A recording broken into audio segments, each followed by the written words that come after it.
You're kidding. Just one shot? They're not all zombies, Doug.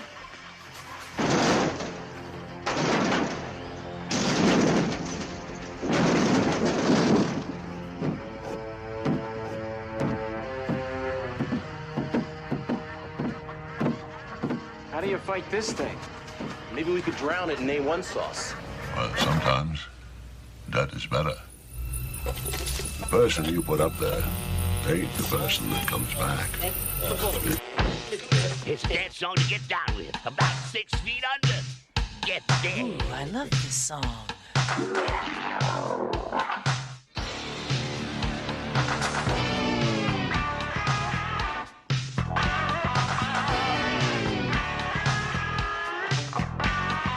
I'm hung up in a grave situation. And now we come to the thrilling final episode of our radio drama. Hello, and welcome to another episode of the Rotten Views Podcast. Welcome to episode 137, I believe it is. Hopefully you guys are all doing well out there today. If you're listening to this on Spotify or Google Podcasts or Apple Podcasts, being the main ones that people listen to, or if you're watching the video and listening to it on YouTube, I appreciate you guys all for being here, and I appreciate the influx of people on the YouTube channel.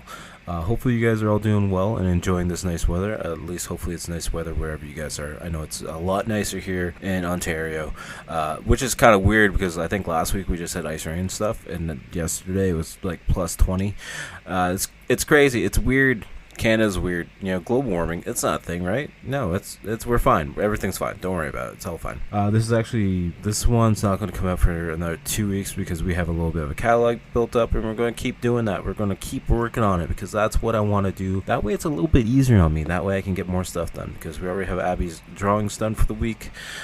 We have the gaming videos edited. I got to make some more videos this weekend. That way I can keep above on that. And we've been trying to drop some daily YouTube shorts because the views on that help a lot and are helping grow the channel. We are officially over the 500 subs. Wow, that's crazy to think that we were over 500 subs, and just like I think it was November when I started actually posting on YouTube fully. I had maybe 60, 70, maybe 100 tops, and we have already reached 500, which is crazy. I didn't expect that, so hopefully we can keep it growing. Hopefully we'll hit that 1,000 sub button, and hopefully we'll be able to make some extra money on the good old YouTubes to help grow this stuff a little bit more, and maybe at one point get a nice home office set up here and get back into full-time streaming, and we'll see how it goes. It's a lot of things. It's a lot of stuff to do, and I keep adding stuff because I'm stupid. But with that being said, let's put a little bit of stuff out there for the shameless plugs and promotions. As always, you can check me out on all social media, so the links will be down below in the Linktree link. Obviously the main thing that we always like to promote is the YouTube channel. That's,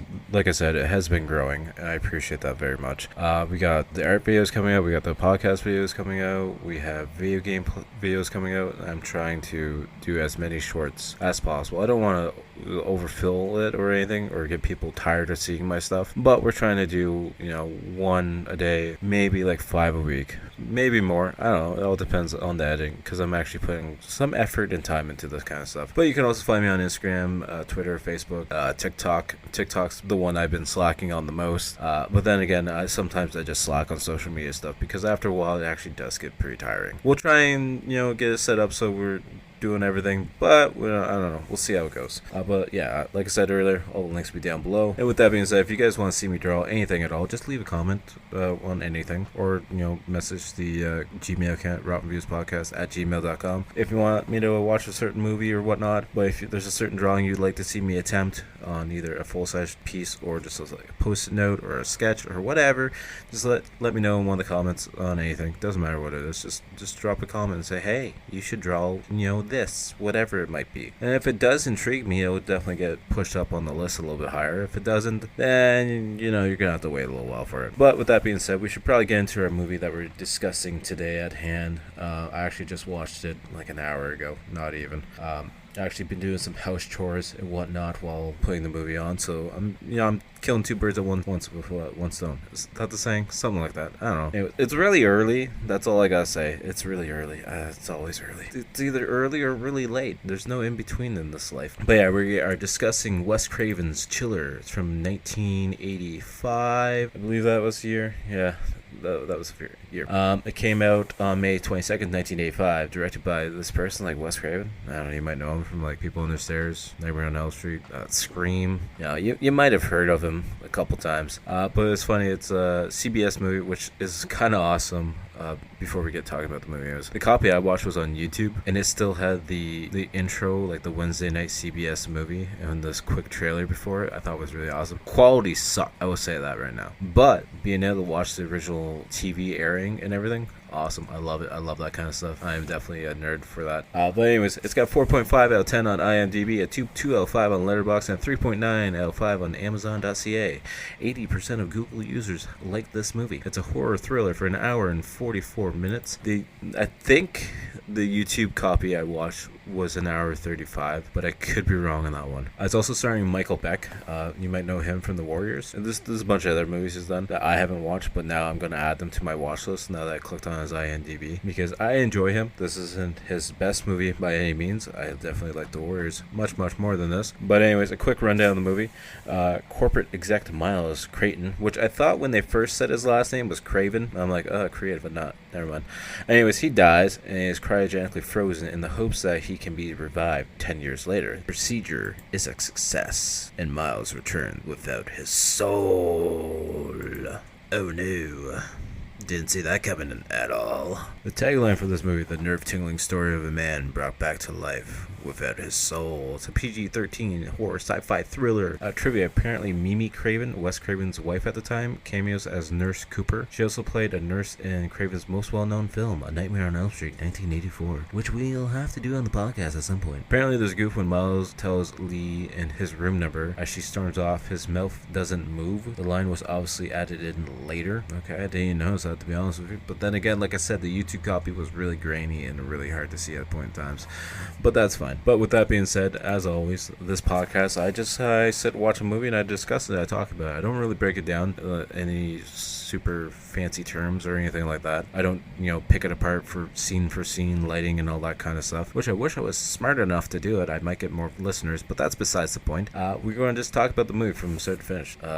Not going to hit every point, but I'm going to hit most of the points. So if you don't want to be spoiled by this movie that came out many moons ago, feel free to pause this podcast right now and go watch it on YouTube. And while you're over there, you can hit that subscribe button on Typhonstein YouTube channel.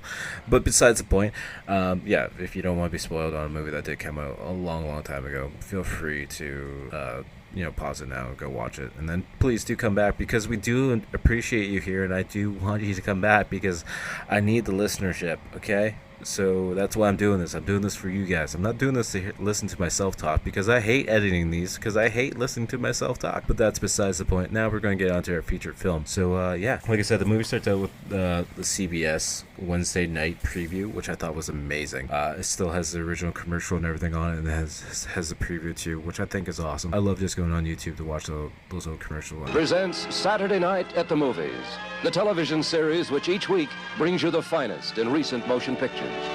Tonight, he's been resting in a cryonic deep freeze for 10 years. Oh my God. But a mistake turned miracle brought him back to life. They're going to give my son back to me. He's alive. Pleasure doesn't have to be cold-blooded. Yet something human is missing. But that's how I like it. A tale of terror. Chiller. Anyways, the movie starts out in this weird factory, I guess, and there's fog all over the place, and there's the sleeping pods, the Cryogensis pods that look like they're from Alien. And then we hear an alarm go off, and we see a person in the sleeping pod, and then we have the definition of cryonics explained to us by the narrator, which I'm not going to do because I really don't want to. Then the intro font pops up as it's cracking into the scene, kind of like there's a black scene, and then it's kind of like ice or light coming through, which I thought was really cool. It's a very, very basic font style, nothing super fancy, but the way they do it is very, at least in my eyes, it's cool. I also mentioned that this is the first time I've ever watched this movie, or at least I believe it's the first time I've ever watched it. I think I might have heard of it a couple times, but I'd never actually sat down to watch it. So which when I was watching the intros and I saw that actual Stan Winston did the special effects, I was actually happily surprised because I was not expecting that at all. Then we jump cut to a guard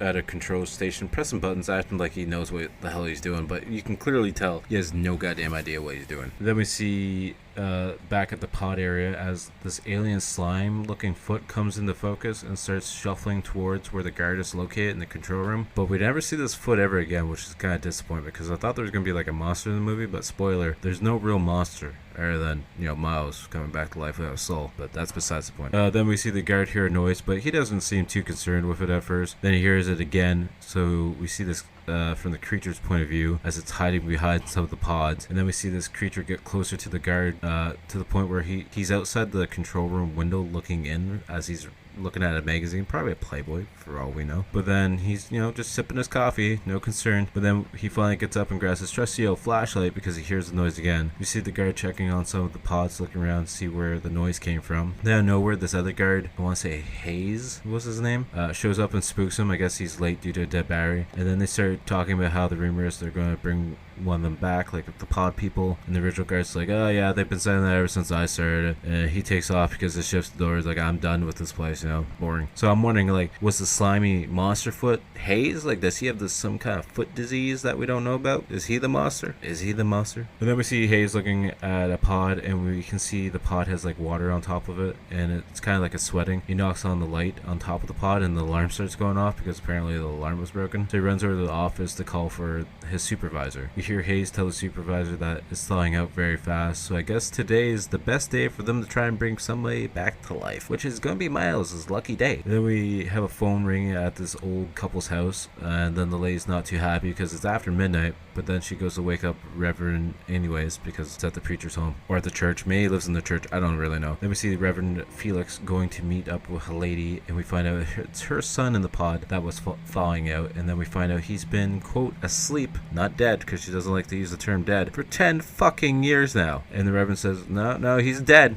I did the funeral. I saw it for my own eyes. He wasn't asleep. He was dead. Then we see what looks to be the doctor who's like cosplaying as fucking Mr. Rogers. Got the red sweater vest on and everything. Looking over the son's x-rays, who had apparently complete liver failure, I think it was. He's been dead for 10 years, and the doctor seems very confused as to what's going on. He's like, wait, he's been dead for 10? No, he's been frozen for 10 years. He's been asleep. Mother doesn't like the word dead. Been asleep. He's been taking a nappy poop. But yeah, the doctor seems to know like nothing about the situation. It's just his helper, Phil, who knows what's going on. He's like, yeah, he's been frozen. They have no choice but to try and bring him back to life. And it's like, you know, his pod failed. And the doctor's like, well, what happens if we fail? He's like, well, what's the big deal? He's already dead. It's not going to make a difference. It's already dead. Worst case, we're just trying to bring him back to life. If it happens, it happens. I also want to mention that the Reverend Felix is played by Paul Sorvino, best known for two of my favorite films, Goodfellas and The Repo Generic Opera, which I thought was a very surprising intro to this, because you got him and you got Beck from Warriors. Two actors I didn't expect to ever see in anything together. They could be in other things together. I don't know. I'm not a cinephile. Is that the proper term? I would like to be, but I don't have enough time to be that and enough knowledge in my brain left to store all that. So it is what it is. Then the doctor goes to talk to the mom, explaining that there's no for sure chance that he's going to come alive. And then she's going on about how God will guide them through it. Oh boy. Then we cut to the operating room where they're cutting the suit off the son, which looks like they literally just wrapped him in tinfoil. But I guess, you know, it's the 80s, so that would be your technical space suit. It's like one of those old sauna sweating suits. They literally look like they wrapped this guy up in tinfoil, getting ready to bake him like a baked potato. Which they probably could just zap him that way. Maybe they would have brought him back to life that way. Then we see them finally ready to cut him open, and they try to pull the elusive Dr. Frankenstein technique that we've all been wondering about if it's actually going to work, because this guy's got a giant scar across his chest afterwards. We see them done the surgery as they're trying to zap him. They zap him about 5 times with the shocker paddles. I don't know the technical terms. Don't judge me. And then he keeps flatlining, and then we just see his finger twitch a little bit. Then we see the mom and Felix in the church together as they wait to hear the results from the doctor, and the door opens up with it's very dark, and there's light coming behind him, and he's just coming in. He's like, he's alive. Kind of. Then we see it's 6 weeks later, and it's a TV report on all the TVs, and it's talking about how the son's in a coma and still on life support. But, you know, it kind of worked. He's kind of alive because he's got a pulse at least, right? Then this girl, Stacy, shows up to check on the son, and we see the mom sitting just staring at him. Apparently Stacy, by the sounds of it, is the sister. We don't really know because they never say mom and daughter. They're just like, Stacy. Stacy, whatever the mom's name is. I don't remember. But this is where I thought the mom's last name was Craven, but it's Creighton. Almost sounds the same. Don't judge me. Then we see Miss Creighton going to talk to what I believe is the head of the hospital, and he's talking to two of the other doctors that have been working on her son, and apparently they should have seen some more improvements within the 6 weeks, and he pretty much wants to pull the plug on her son. And as you expect, she's clearly not behind the whole idea a bit, and she tells him she wants more time. She convinces them to not pull the plug yet because she wants to hold on to her son for a little bit longer, even in his current state of being a potato. Not even a baked potato, just a potato. Then we see the nurse going into the son's room to like massage his hands for some reason. I don't know if that's something you gotta do when someone's in a coma. You gotta massage their bones so they don't tense up. Anyway, she gets down to the fingers and he actually grabs her wrist and scares the living fucking shit out of her, which rightfully so. If this person's been in a coma for 6 weeks and you have to do this thing every single night and switch turns with the other nurse and they grab you all of a sudden, you'd be a little bit spooked. Or you might punch them. One of the two. I'd probably get spooked and punch them, but that's besides the point. I'd probably be a horrible person for punching someone in a coma who comes back alive. We then see his body starting to twitch and it's kind of moving in a really weird way because the skin's like moving. It almost looks like something's underneath his skin, living underneath them, which I thought was going to add to the movie, to add like this monster aspect. It doesn't though. It's fine. But the music starts to pick up as he starts twitching more and more. Then she looks closer at him after he stops shaking, his eyes open. They look kind of weird. She gets scared and jumps back, and then there's another doctor behind her. He's like, I just heard some noise in here. I want to come check to see what's up. And yeah, he's awake now. Then the mom and Stacy show up as the doctor takes her to the room, and it's full of other doctors, and they're all shocked because now the son is awake and kind of functioning, not really functioning, but he's looking around and stuff. Apparently he then whispers to his mom that he's hungry, and they all laugh about it. It's like, haha, laugh track. And then we see Stacy making eye contact with Miles and vice versa, and she's all happy and excited that Miles is back alive, and then it completely changes, like, oh, you're not the same. We then cut to this big house where maids are taking off white sheets off the furniture. Apparently it was his room, and they're a fancy rich ass family. Of course they are. And then the mom and Stacy run aside because they see this old school ambulance showing up to bring Miles home. We find out the son's name is Miles, like I said, and we see, I believe, either the neighbor, which I'm assuming them being rich, they probably don't have neighbors. It might be the lawn maintenance man, gardener, who's been taking care of Miles' dog. So he calls the dog over, and the dog and Miles are staring at each other. It's a nice Rottweiler, and Doggy definitely does not like Miles, just keeps barking and wants to kill him. That's because Miles has no soul, and the dog knows. Dog's man's best friend, so that's fine. Then we see the mom sitting down for a dinner with some random guy. At the point in time I didn't know who it was, but it's Beasley. It's also her late husband's best friend, who also started the company with her husband.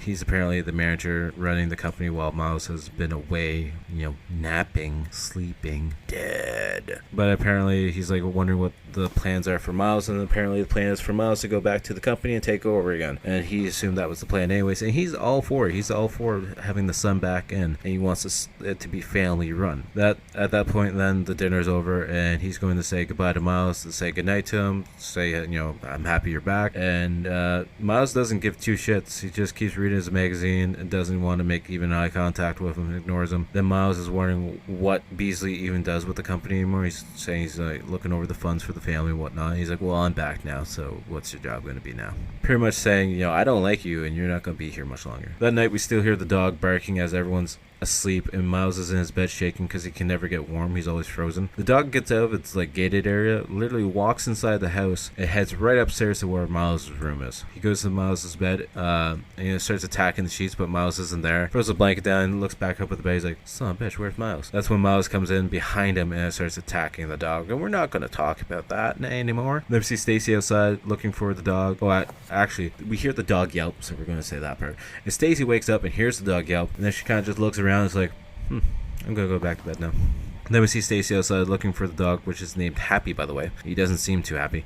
She goes out to this shed area, which might be his giant ass doghouse. I don't know. But then Mr. Hanna, the groundskeeper neighbor dude, comes out. He's like, you don't want to go in there. He's dead. And another animal got to him. This is a giant ass Rottweiler. What animals in this area do you have that would kill that dog? That dog big, dog dangerous, but whatever. You got a pack of wolves or something? Maybe they would live in a bad neighborhood with their fancy house when there are packs of wolves all over the place. I don't know. Stacey then runs inside and goes to Miles' room, and she knows that the mom put up a picture of Miles and the dog on the nightstand nightstand for when he came home, and that picture frame is now empty. He actually took the picture out of that frame, actually ripped it up and threw it in the garbage, and she finds it in the trash. Then we see this big fancy office. Not sure what the business is at all, what the company does. We find out it's Miles' company. He's also asked the secretary to turn up the heat 3 times, and it's the middle of June. Not weird at all. It's fine. Then we see them all sitting around this giant ass table. Miles sitting at the head of the table, of course, and they're having a meeting, and Miles is not happy with what the company has done in his absence, and he's not happy with the amount of donations and handouts to the community. Then Miles says that the marketplace is cold-blooded and they need to be cold-blooded as well. Then Miles gets upset with one of the workers. Didn't copy her name down because I didn't really care. Didn't think she's going to be a reassuring character, a reoccurring character, I should say. And then he's like, if you're not, he makes this point directly to her, but it's saying it loud enough that it's directed to everyone. He's like, if you're not making the company money, I'm going to fire your ass. It's plain and simple as that. You're not making me money, I don't care about you. Then we see Mr. Beasley is left behind in the office. Everyone is told to leave, and Miles asks Beasley to stay behind. We find out later that Beasley is actually fired after everyone leaves, because that lady, as she's leaving, she also sees Beasley's name being taken off this board that's down by the elevators. And then we see Beasley is on the phone talking with Miles' mom. That's when we find out Beasley was the best friend of the late father. He's also the one who founded the company with the father, so I'm sure he would have some kind of stake in the business and not be able to fire it around the spot, especially when the little brat comes back, but that's besides the point, I guess. Then we see Miles just sitting in his office, and he's got the big fancy desk as his phone keeps going off because the mom's trying to call him. And he literally just turns the light off and doesn't bother answering the phone and goes to leave. That's when Beasley greets him in the hallway office, I think, trying to go in the elevator, lobby area, I don't know. I thought they were going down, but next thing you know, Miles is tired of waiting for the elevator, so he starts running up the stairs and Beasley follows after him. Apparently Beasley's had a few drinks, so that's pissing Miles off as well. And they start running up the stairs, and he pretty much tells Beasley, well, if you want to talk to me, you gotta keep up. Dude's old and walks with a cane who's also half hammered. How fast do you want him to keep up? Anyways, they're running up the stairs, and we see them come by the 14th floor, so I'm not sure what floor they started on, but they're still going up, and then Beasley's starting to cough, and we assume he's just going to drop dead on the stairs, but he finally gets up to where Miles is, and then falls down and has like a heart attack and dies, and Miles just walks off, doesn't care at all. He just kind of smirks and oh well. Then we see Miles at home in front of the fireplace as the mom is wondering what's going on because it's so goddamn hot in the house. He's like, I'm just cold, I don't know what to tell you, Mom, I'm cold. Then the mom says she wants Miles to rehire Beasley, and he smiles. He's like, okay, I'll do it first thing in the morning. Oh shit, he's dead. Oh well, guess I can't hire him again. Stacy's comes home and she's super depressed because her dog's dead, or the dog's dead, which is understandable. And then she's like, yeah, Miles, we're all very sad about the dog being dead, right? And he's just like, yep, pretty sad. We then see Stacy in her room undressing as her closet door is open. There's a hole in the wall, which I guess she doesn't notice. Anyways, the whole time Miles is actually on the other side of that hole watching from his closet because the closets connect to each other, and he's literally just watching what I assume is his sister undress, maybe a stepsister, I don't know. I don't know the relationship between the two, but it's really fucking weird. And then we see Miles at work as one of the girls comes in to drop off her report, the one that got the warning earlier. He's like, I would really like to look over your report and discuss it, maybe after having some drinks while we do it. We see her showing up to this fancy spot. It's actually apparently a motel, or a hotel, sorry. He's fancy. It would be a hotel. He's at the hotel bar talking to another girl. She shows up. She's like, I'm sorry I'm late. I was actually at the funeral home because, you know, it's Beasley's funeral. He doesn't care at all. And then Miles mentions how he's looking for someone to work outside the office for a new position with some flexible hours. And they only answer to him. Hint, hint. Then Miles shows her he has a room in the hotel, and she gets all pissed off because she thinks maybe it was a real fucking job, even though you can definitely tell what he's hinting at. And she gets all pissed off and storms off, and then he says the room number, and then we see her showing up to the room anyways because she's dumb. And then he grabs her by the hand and starts, like, you know, doing like the death grip to her, and she's like, pleasure doesn't need to be cold-blooded or something along those lines. He's like, I like pleasure to be cold-blooded because, you know, he's cold-blooded. It's stupid. Then we cut to the Reverend, who's meeting up with the girl from the office, and that was just on the date with him, and he's there about the pledge card, I guess, because it's been canceled. And that's when she mentions that all donations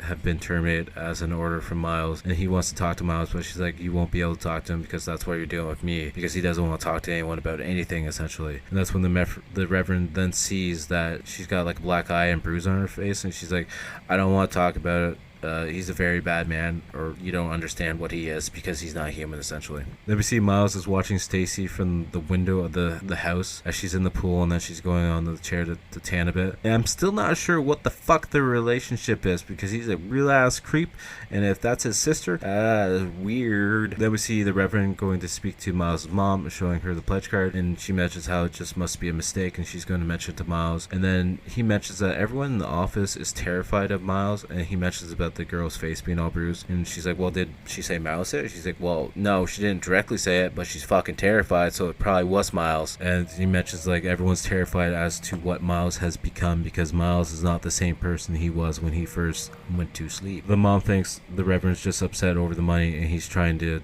like get her to think otherwise. And then he mentions how he's concerned about everyone who's around Miles, because he's not the same person he was before he went to sleep, of course. She gets pissed off and storms off. Then the Reverend sees Stacy on the chair, but then he looks up, and then we see Miles just standing in the window looking like a creep, staring down at her. Then we see the Reverend playing cards with the old lady that he lives with, and then apparently he's not focusing, because apparently she's won the most games she's ever won playing cards with him. And that's when he breaks down about saying, what happens to a man's soul after he dies? And she just thinks he's doing part of his practice sermon. And he's like, no, really, what happens when a man dies? What happens to the soul? And he's like, what happens to a man's soul if the body's been dead for 10 years? Does it remain, or does it go to the other side? The Reverend then leaves to go on a late night walk to try and relax, because that's everything you want to do in a horror movie, especially in the 80s. I hear some sounds off in the distance, and then the music slowly starts to change as he slowly starts walking faster and faster, looking back from time to time, of course. Then out of nowhere, Miles appears and says that it's been a long time. The Reverend asks who he is, and he's like, I remember the voice and the face, but I don't remember the man behind the eyes. Miles says the Reverend wants to know what's on the other side, and Miles says absolutely nothing. When you die, you die. There's nothing else there. There's no golden bridge, there's no pearly gates, there's nothing at all. Everything is here, so you best live up your life, because everything is here, and when you die, there's nothing but darkness. And of course, the Reverend, being the Reverend, doesn't want to believe that at all. Then Miles says he doesn't want to see the Reverend ever again, and walks off. He doesn't want the Reverend at his business. He doesn't want Reverend around his mother, Stacy, nobody.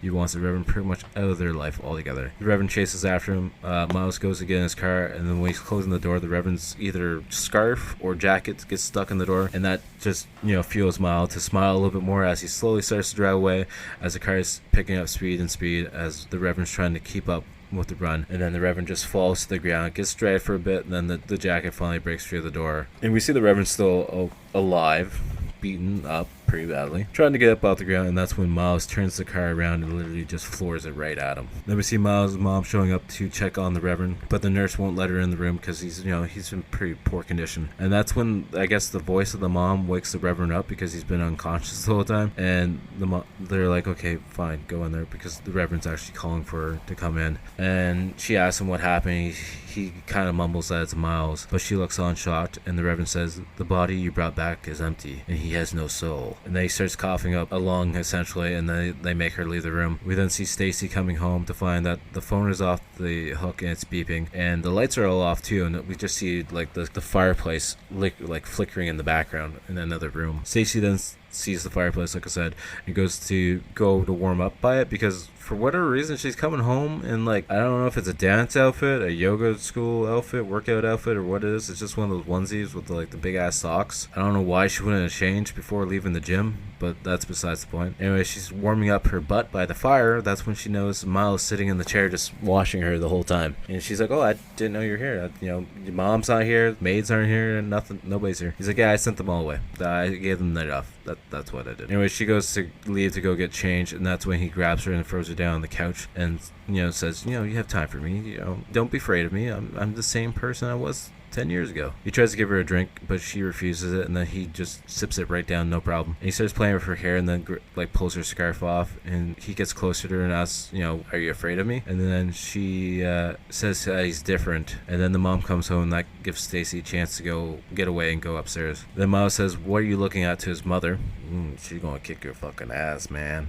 This is the 80s. She don't care. And she responds back wondering what she actually is looking at because it's not her son. And then he's turning his back to her and like grabbing a poker thing off the fireplace. And when he turns around, she's actually gone. And then we see Miles searching the home for his mother and Stacy. Stacy's locked up in a room upstairs. And we see Miles going into this like walk-in freezer. Giant ass fucking freezer. Understand what's a giant ass house. And then this like half of a cow pokes him in the back and it starts freaking him out. So he starts stabbing it. Doesn't care if it's a mother and all. But she's on the other side of the door. She locks the door on him and I think she actually turns the freezer up to like freeze him more. And he's banging on the door yelling for his mother. And then the mom goes to Stacy and says she called the police and that he's in a spot where he can't hurt them and that she's been a foolish old woman and they have like this lovely bonding family moment where they tell each other they love each other. And then the doorbell rang. Then we see the mom taking 2 cops down to the freezer to get Miles and they go inside the freezer and the lights are off now. So they turn on the lights and they have to look and then they find Miles in the corner frozen and the cop says, you know, go call for the coroner because he's dead because he tries to get a pulse from him. And that's when Miles comes alive after the second cop is gone and literally grabs this cop by the throat and picks him up off the ground and throws him up against the rack, pretty much going to choke him to death. The mom then grabs the cop's gun and starts shooting Miles. I think she shoots him twice in the chest and he finally drops to the ground. As she goes over crying to him and we see his eyes change to like a bloody red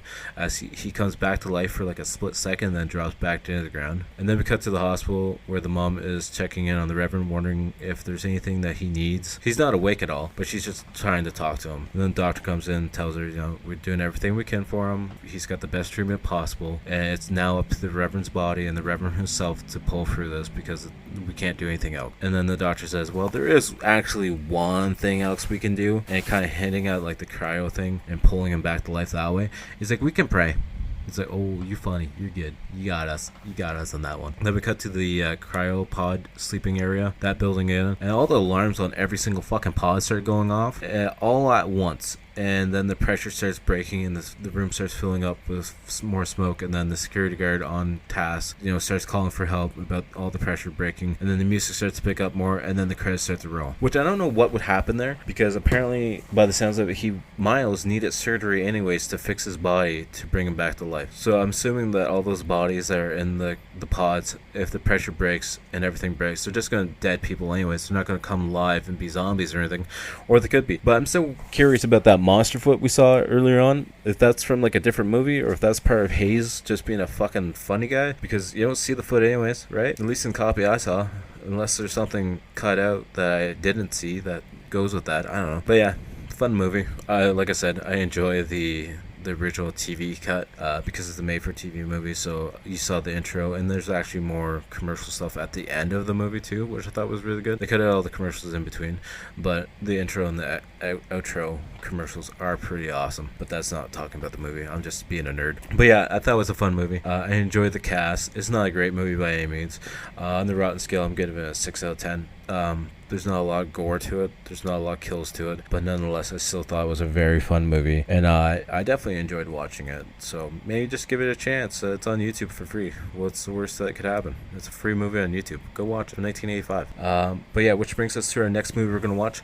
We are going to watch, I forget the year because I didn't look it up, but we're going to watch The Dark. It's also on YouTube for free if you want, because why not? If they're on there, might as well go watch them, make use of them. But yeah, it's actually from 1993. It's a cop versus a monster kind of movie. So I have not watched this one at all. So I'm looking forward to watching this as well. And it looks like it should be pretty fun. I watched the trailer quickly, so I'm looking forward to watching this, and hopefully you guys will watch it as well. Like I said, it's free on YouTube, so definitely go check it out. With that being said, I appreciate you guys all listening to this episode of the podcast, and hopefully you made it this far. If not, I understand. I could get pretty boring as well, so I understand if you don't want to stay for the whole thing. But hopefully you guys have stayed for this long, and you will check out the outro band, Toronto-based horror band, The Blood Opera. I don't know what I said I think it's just Blood Opera. Anyways, The Blood Opera, because that sounds cool.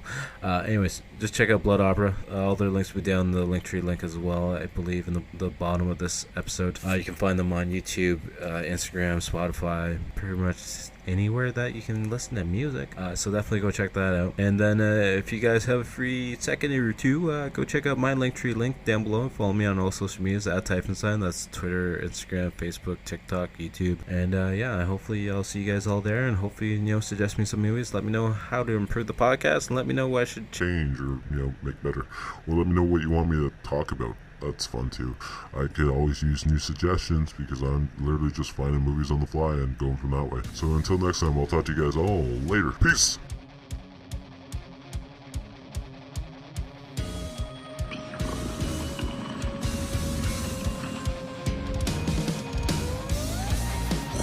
Whisper in the classroom, the writing on the wall. What's blood for, if not for shedding?